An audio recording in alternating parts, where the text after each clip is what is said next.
El cristianismo carnal se hace evidente y estas son sus obras: inmoralidad, impureza, libertinaje, idolatría, hechicería, proclividad a la hostilidad, inclinación al conflicto, celos, arrebatos pasionales, ambiciones carnales, disensiones, herejías, envidias, tendencias a embriagarse, festividades desenfrenadas y cosas semejantes.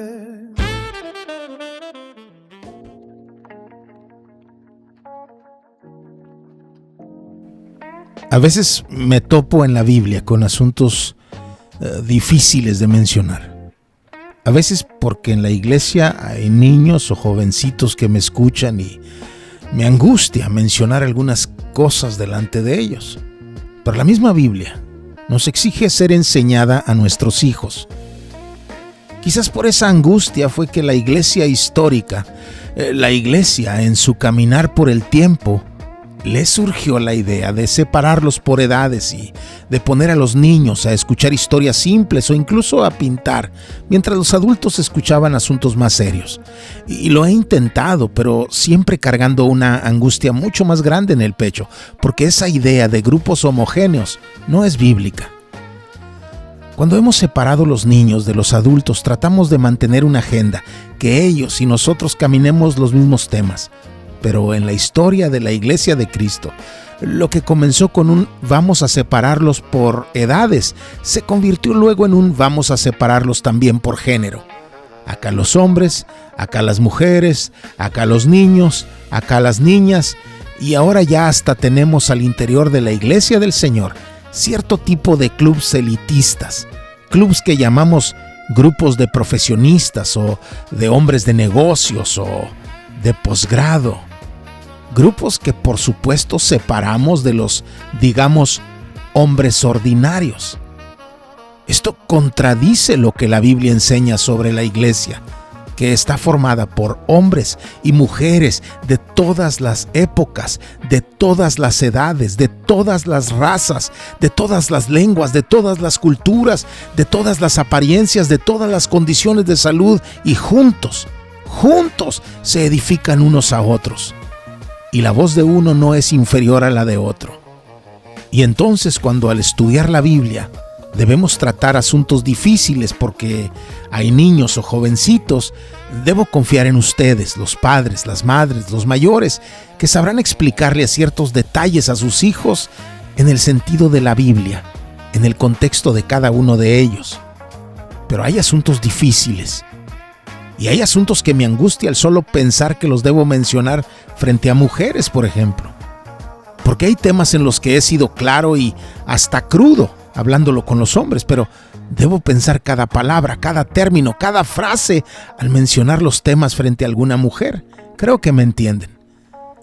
Y también hay asuntos que me preocupa mencionar delante de los no creyentes, cuando nos visitan, que se asoman, que están de paso, porque podría ser la única vez que estén en una iglesia o hablando con un cristiano y se lleven una mala impresión, no de mí, no de nosotros como grupo, sino de la iglesia de Cristo. Hace años un pastor me pidió que diera unas clases en su iglesia acerca de los falsos creyentes.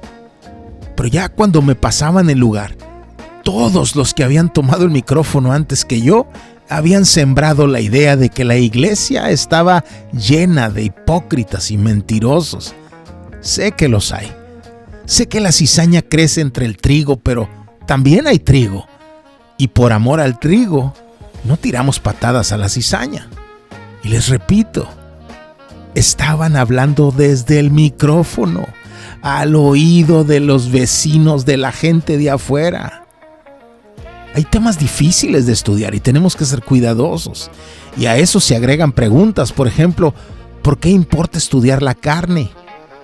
¿Por qué ponerle atención en vez de ocuparnos de estudiar los asuntos espirituales o lo profundo del Evangelio?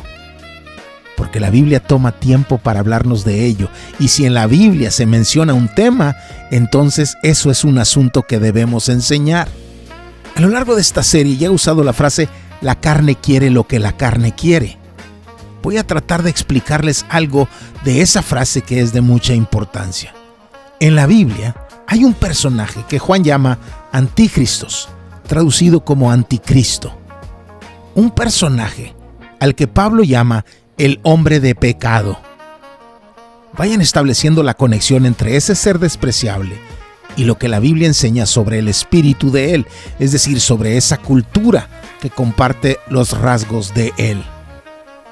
Para entenderlo mejor, para describir mejor a este personaje, para percibirlo mejor, para descifrarlo mejor, para discernirlo mejor, debemos entender lo que la Biblia enseña sobre el personaje de Cristo, nuestro Señor.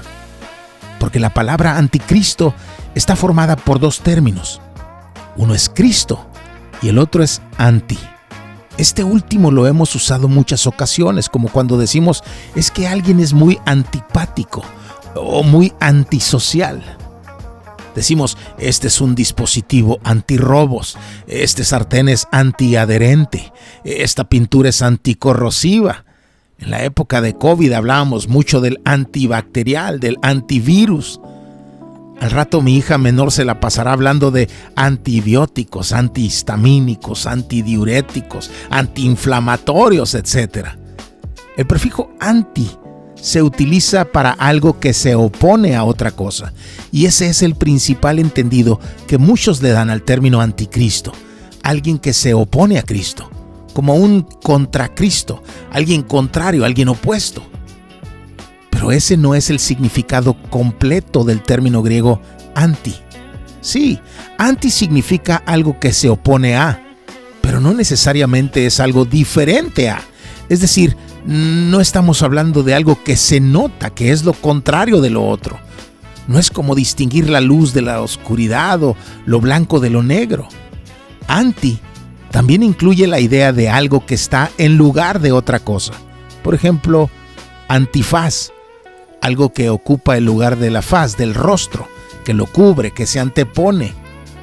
Eso también es el anticristo, alguien que ocupa el lugar de Cristo, que lo cubre, que se antepone, no solo se opone, además lo sustituye consigo mismo. Si quieres saber cómo es el anticristo, debes saber tres cosas. La primera es que él es una figura que se confunde con Cristo, que aparenta ser Cristo, que ocupa el lugar de Cristo, al menos superficialmente. Pablo les dijo a los de Tesalónica que ese ser se opone y se exalta sobre todo lo que se llama Dios o es objeto de culto, de manera que se sienta en el templo de Dios presentándose como si fuera Dios. Cuando lo vemos desde la perspectiva judía, leemos el templo de Dios pensando en el templo de Jerusalén. Pero Pablo nos enseñó que el creyente es el templo de Dios. Esta frase es muy importante, es muy interesante. Y eso es lo primero que debemos saber. Él es una figura que se opone a Cristo, pero a la vez se confunde con Cristo. Aparenta ser Cristo, ocupa el lugar de Cristo. Lo segundo es esto. Pablo, hablando de ese personaje, dijo a los de Tesalónica, la venida del impío será conforme a la actividad de Satanás. Será conforme a la actividad de Satanás. Es decir, este personaje que ocupa el lugar de Cristo opera de acuerdo a la forma en la que Satanás opera. Se presenta como Cristo, pero su forma de operar es como la del diablo. Esa es una segunda característica que expone a ese malvado o a los que tienen el espíritu del anticristo. Pueden hablar como si son de Cristo, pero operan como opera el diablo. Cuando veo a un pastor que se cree dueño de la iglesia y la maltrata, la ofende, la denigra, ese no tiene el espíritu de Cristo, solo lo parece. Cuando un hombre cita mucha Biblia, pero su vida es un fraude, no tiene el espíritu de Cristo. El diablo es el que engaña, el diablo es el que calumnia, el diablo es el que denigra, el diablo es el que lastima. Y el anticristo y los anticristos operan conforme a la actividad de Satanás. Por eso luego nos dice, con todo poder y señales y prodigios mentirosos. Como todo un apóstol acompañado de milagros y prodigios. Y sigue, y con todo engaño de iniquidad para los que se pierden, porque no recibieron el amor de la verdad para ser salvos. Esa es la segunda característica de este ser. Pero el texto nos apunta a algo más acerca del espíritu del anticristo. Nos habla de personas que conocieron la verdad, pero no la apreciaron, más bien la despreciaron prefiriendo la mentira. Ahora, si lees 1 de Juan capítulos 2, 3 y 4, verás que Juan lo menciona varias veces en el contexto de hablar de las pasiones carnales contra las que debemos combatir. Te pongo este ejemplo. Leemos a Juan escribir: no amen al mundo ni las cosas que están en el mundo. Si alguien ama al mundo, el amor del Padre no está en él, porque todo lo que hay en el mundo, la pasión de la carne, la pasión de los ojos y la arrogancia de la vida, no proviene del Padre, sino del mundo. El mundo pasa, y también sus pasiones, pero el que hace la voluntad de Dios permanece para siempre.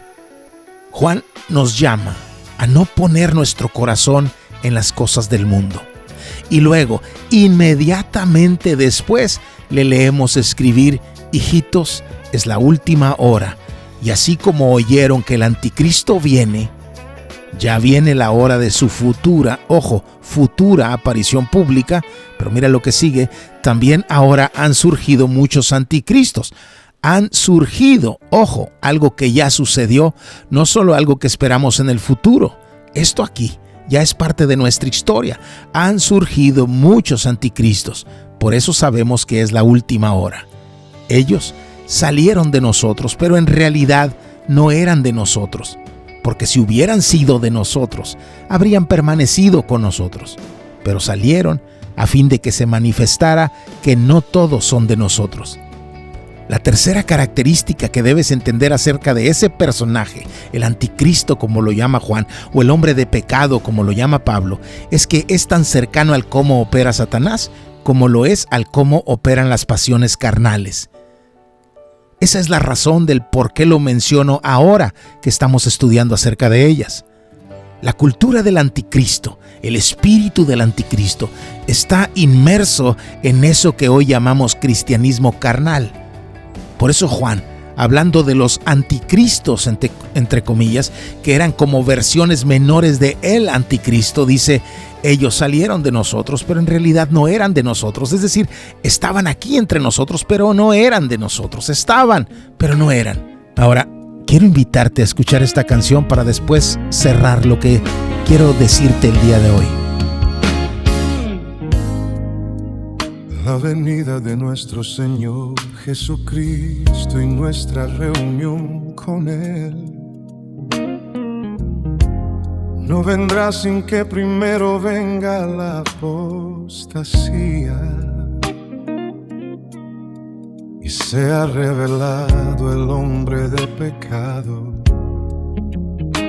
ese impío a quien el Señor matará con el espíritu de su boca y destruirá con el resplandor de su venida.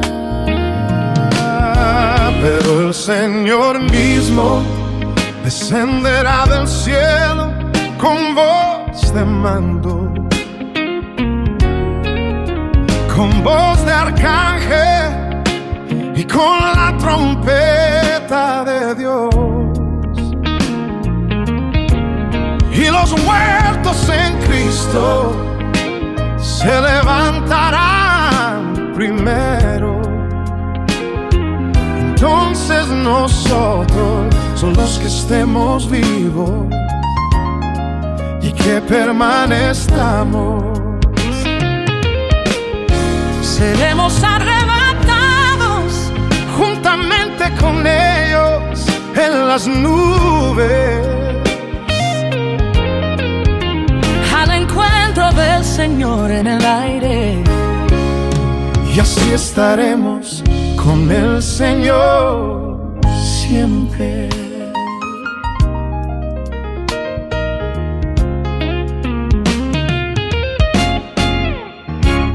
La venida del impío será conforme a la actividad de Satanás, con todo poder y señales y prodigios mentirosos, y con todo engaño de iniquidad para los que se pierden, porque no recibieron el amor de la verdad para ser salvos. Por eso Dios les enviará un poder engañoso para que crean en la mentira, a fin de que sean juzgados todos los que no creyeron en la verdad, sino que se complacieron en la iniquidad. Pero el Señor mismo descenderá del cielo con voz de mando, con voz de arcángel y con la trompeta de Dios.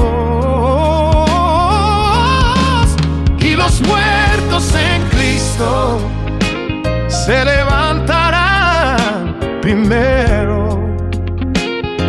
Entonces nosotros, los que estemos vivos y que permanezcamos, seremos arrebatados juntamente con ellos en las nubes, al encuentro del Señor en el aire, y así estaremos con el Señor siempre. Maranata, Ven Señor Jesús, ven, oh Señor, ven. Maranata,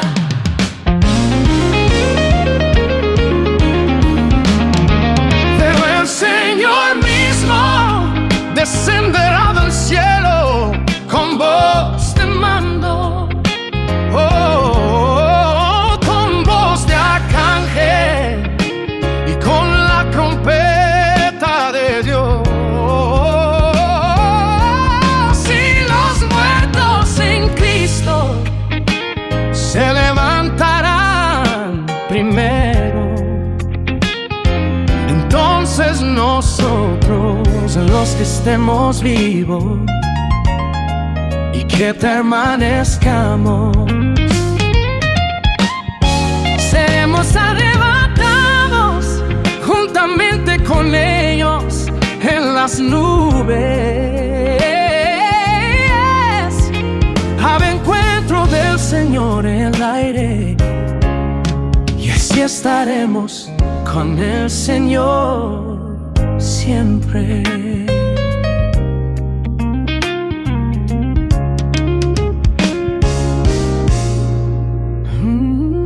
Tenemos que saber distinguir entre Cristo y el anticristo, porque aunque el segundo trata de pasar por el primero y sustituirlo, en realidad está inmerso en los apetitos de la carne. Así que al estudiar acerca de las obras de la carne, consideré prudente y necesario hacer mención de ese ser malévolo y ruin cuyo espíritu ya opera en el mundo. Pero para seguir con nuestro estudio de las obras de la carne, hoy quiero poner atención a estos dos asuntos, que aquí son traducidos como enemistades y pleitos. Pero debemos entenderlos bien, porque no necesariamente tener enemigos equivale a una obra de la carne. Cristo dijo que tendríamos enemigos, y no porque peleemos defendiendo algo significa que ya somos esclavos de nuestra carnalidad. Hay cosas por las que debemos pelear y hay cosas que tenemos derecho también a pelear para defender. Pero estos dos términos que están traducidos aquí aparecen en el griego original como ektrai y eris, y los explico más bien como proclividad a la hostilidad y como inclinación al conflicto. La clave aquí no está en tener enemistades o en participar en algún pleito, sino a tener tendencias a ello, a ser atraídos por esto. A mí me gustaba boxear, mucho. Mi mamá lo llamaba pelear y me castigaba muchas veces, porque ella no entendía que también sin guantes y en un callejón se puede boxear. y que a veces también se vale el uso de los pies y las rodillas y eso. No era boxear. Me gustaba pelear, pero era el ego. Cuando estaba en la high school, no podía ver que alguien se peleara porque después de esa pelea seguía una mía. De eso ya pasaron siglos. Pero hace algunos años iba con mi esposa cuando pasamos por un lugar donde estaban dos ruquitos, dos personas ya de mi edad que se estaban agarrando a golpes. Y uno de ellos era muy buen boxeador. Y mi ego se agitó. No me peleé ni me quería pelear, les digo la verdad.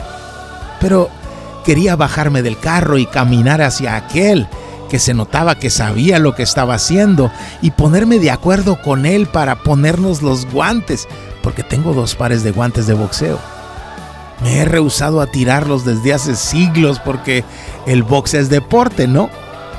Y ese día surgió en mí un anhelo de medirme con aquel que vi peleándose. Pero era una mezcla de admiración y una atracción por exhibir que también sé defenderme. Y Dios, en su infinita misericordia, nunca me permitió encontrarme con Él, sino solo las veces que yo tenía cosas importantes por hacer y que yo tenía prisa y que iba muy apretado de tiempo. Y cuando era eso, de la nada ese tipo pasaba caminando frente a mí y yo no me podía detener. Ya pasó el tiempo, pero hace un par de semanas, y yo con la agenda libre, invité a mi hija mayor a una refresquería sin saber que nos estacionaríamos a 2 metros de él y que le vi levantando unos costales pesados llenos de grano y ni siquiera se los pegaba al cuerpo. Los levantaba solo con las manos y con los brazos extendidos hacia enfrente, como presumiendo fuerza y habilidad.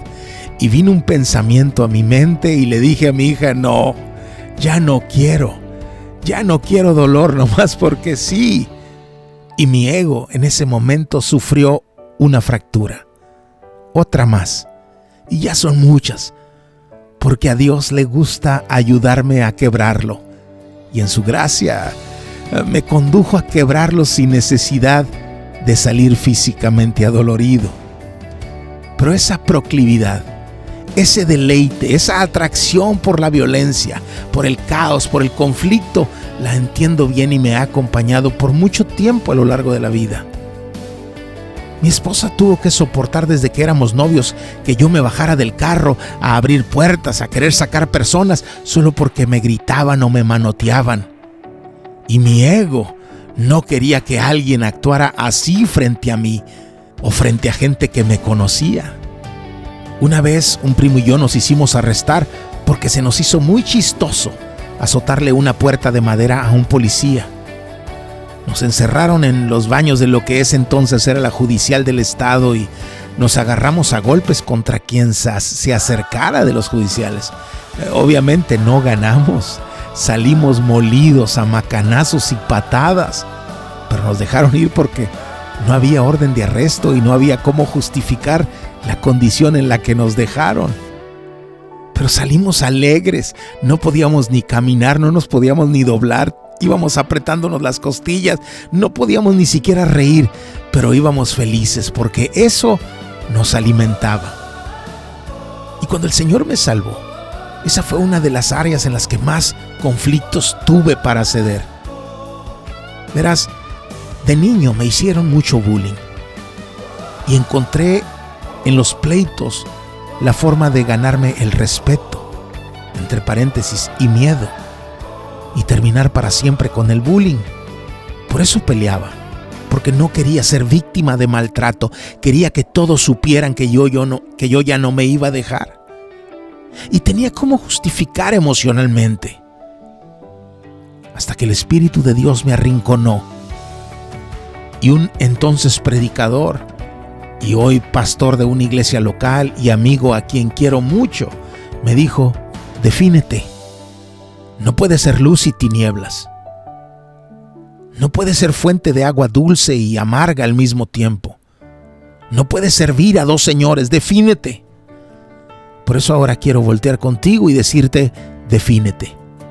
Porque los que sirven a Cristo no deben ser rencillosos, sino amables para con todos. Una carta antes Pablo había escrito que no deben ser pendencieros, sino amables. Defínete. ¿Representamos la cultura de Cristo o la del anticristo? ¿Reflejamos al primero o reflejamos al segundo? Defínete.